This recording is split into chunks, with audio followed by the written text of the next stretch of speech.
appeal this matter so that the matter will have, so that there will be a finality. Even if it means going up to Supreme Court, it should get to the Supreme Court so that we have a very credible decision regarding how certification can be proven.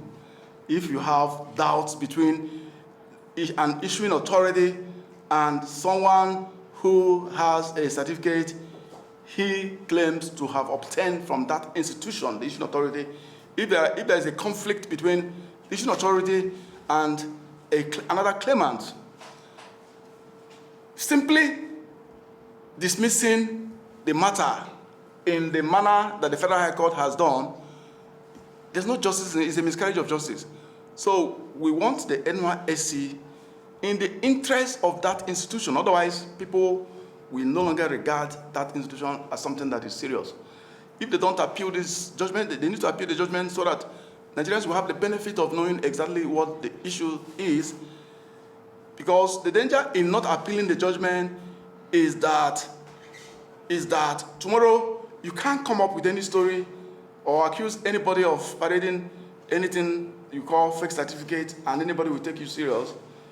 And the certificate of NYSC will now become like a Jankara market affair.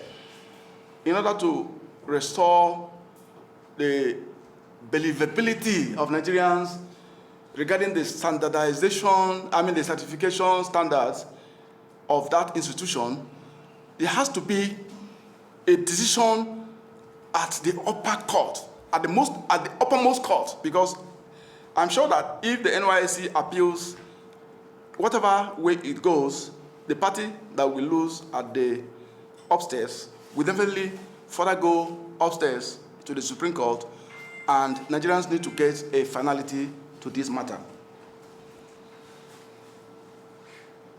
And we want to use this press briefing to call on the police to endeavor to be very diligent when matters of such national importance get to them.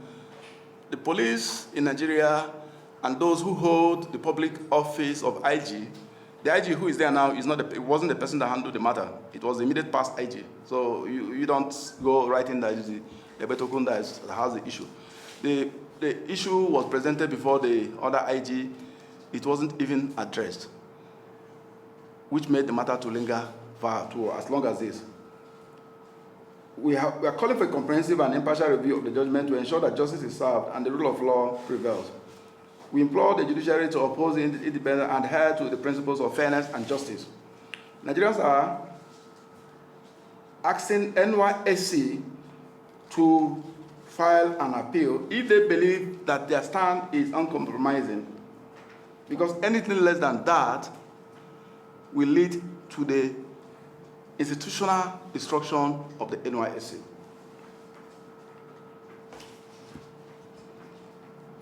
Particularly, we are saying this particularly because we in HURIWA were happy that when our organization stumbled on the information that the minister that was appointed by the president was a core member, and we made the information available to Nigerians, which the screening authorities, the police, the DSS and the rest of them who screen the ministers and even the Senate, that they don't take anything so serious. They're just there. I don't know what they're really doing in that National Assembly. So while we praise the NYSC to have come out openly and defended that institution and said, no, you can't be a minister and a copper at the same time, we expect that NYSC once more should be able to file an appeal without any further delay. We therefore rise in unison and give, well, I think we have said this, is a mispresentation of the NYSC Act, as the NYSC does not possess the legal authority to act as a public prosecutor in cases of certificate forgery. NYSC is neither police nor the Office of the Attorney General. Decree 24 of 1973, Chapter 285, Abstract Citation, establishes the National Youth Service Corps in which Nigerian youths under the age of 30 shall be obliged to serve. The corps shall engage in inter alia, farming, road construction, whatever, everything is there, so it doesn't look like we were doing that bad for anybody. It is perplexing that the court did not consider or address the fact that the IG of police was actively investigating the allegations against this same matter, on this same matter. You know, in February 2023 petition, the Inspector General of Police, the then IG of Police, Usman Alkali Baba, over the allegation, right back to the court, which ordered the investigation. The absence of any mention of the actions taken by the IG of Police raises doubts about the comprehensiveness and fairness of the judgment.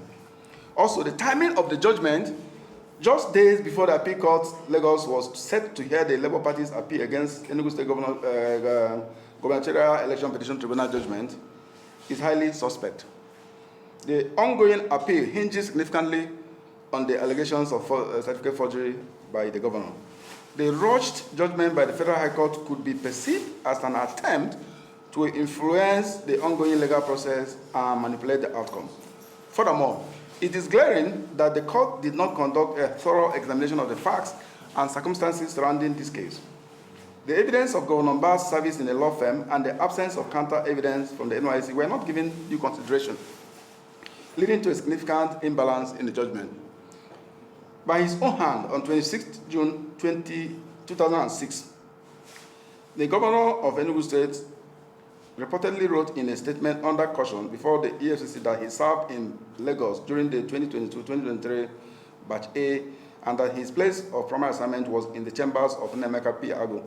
At other times, the governor has also at other times stated that his primary assignment was in the chambers of Victor Ude of Ude and Associates. He released a letter purported to have been a clearance letter from Ude and Associates, which was not signed by any known lawyer.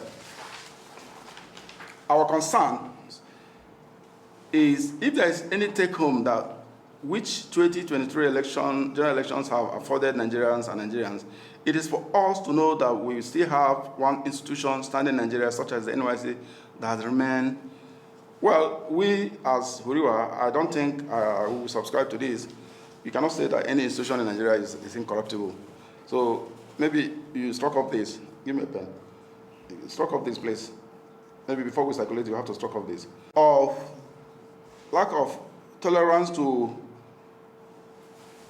the NYSC, in all sincerity, deserves all the kudos it is getting now, both in and outside of the country, for giving Nigerians hope that we still have institutions in Nigeria that can look at cases and give a standpoint without minding the powerful office the other party occupies.